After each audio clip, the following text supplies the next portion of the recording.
And I've got to be able to talk to them about homosexuality in a way that first and foremost cares about them. If I don't care about them, if I speak in the tongues of angels and I have not love, it profits nothing. If my first concern isn't for their human flourishing, right, then I'm already out of bounds. Does that make sense? You know, I can't bring this point home enough. If my first concern isn't for the other person, then it probably is my own self-righteousness. I'm not happy that you don't conform, right? And we get stuck because God doesn't want to leave us with, well, just simply because God commands it. We need to understand. I really believe that all the moral law is stamped into the design of creation itself, and that reason can understand it. But we need to wrestle with God, wrestle in prayer until God gives us utterance. And I think that we're already late to the game in trying to figure some of these things out.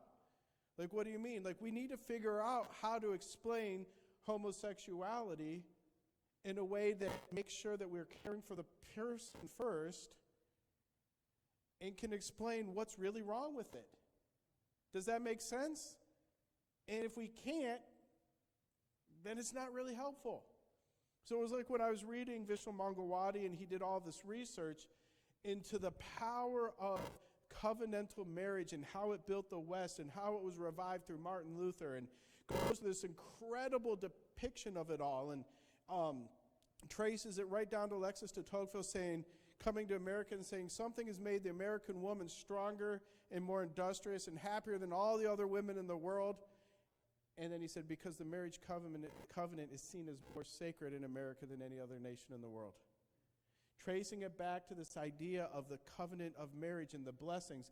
Then he traces the history of polygamous cultures, and he shows that they never rise above third world status. And then he starts to explain some of the mechanics of it. And then he starts to bring out some of these interesting ideas that are really interesting and very graphic. But there's no young people in here, so we can share some of them. So he goes, like, for example, the wife is, cooking away, and, they have to walk way down the mountain to go get water, and the husband is sitting there playing, they like to play dominoes or something in some of these cultures, right? Tung, tung, tung, tung, tung, tung, with his buddies.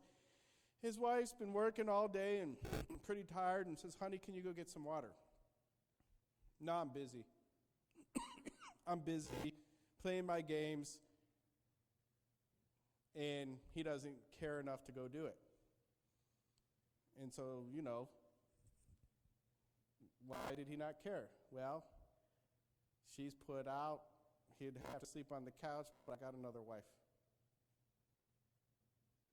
But he said in biblical covenant cultures, it's like, man, I have to live with my wife, and I'm being a total jerk.